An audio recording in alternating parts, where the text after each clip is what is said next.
Channel पर आप लोगों का स्वागत है। बेटी का विवाह गीत अच्छा लगे तो लाइक शेयर और सब्सक्राइब कीजिएगा, कमेंट भी करके बताइएगा। अरे आंगना में आहो बाबा तुलसी लगाई हो, दुआरा गजलवा के फूल हो।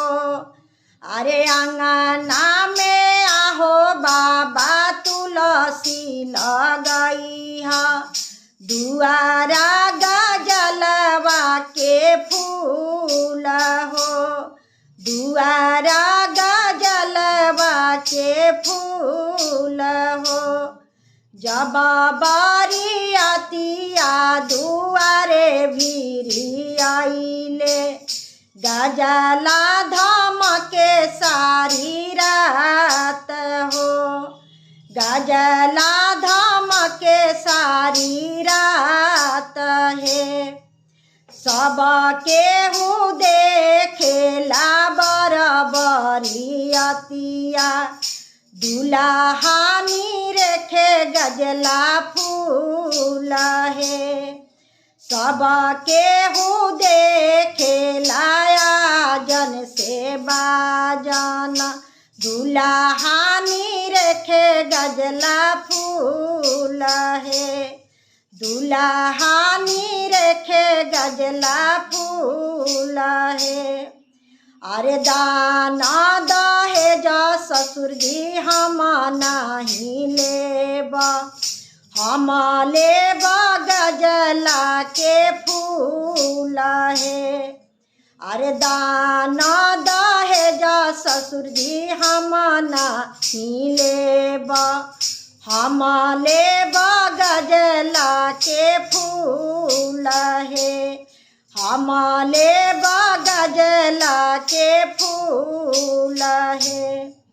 अरे दाना दहेज बाबू सब कुछ देब, नहीं देब गजला के फूल है, गजला धमके सारी रात है।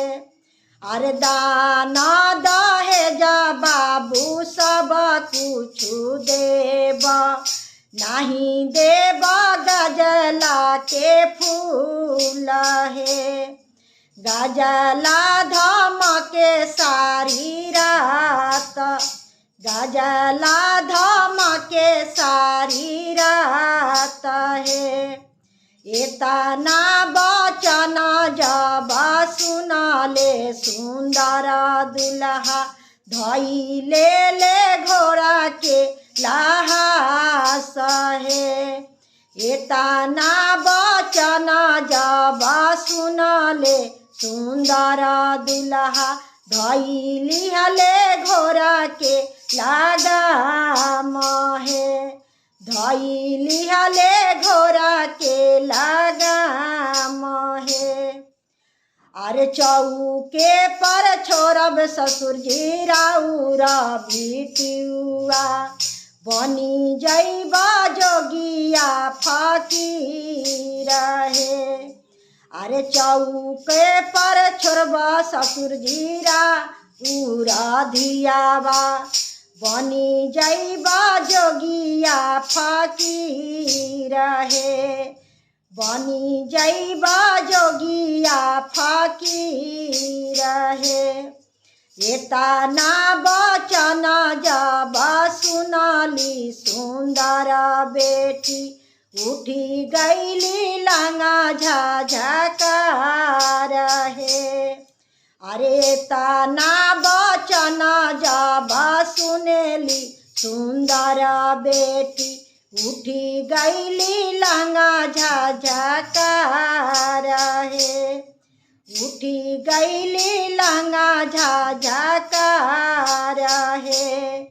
दीदी पापा गजला दहेज है, दीदी पापा गजला दहेज है, दीदी पापा गजला दहेज।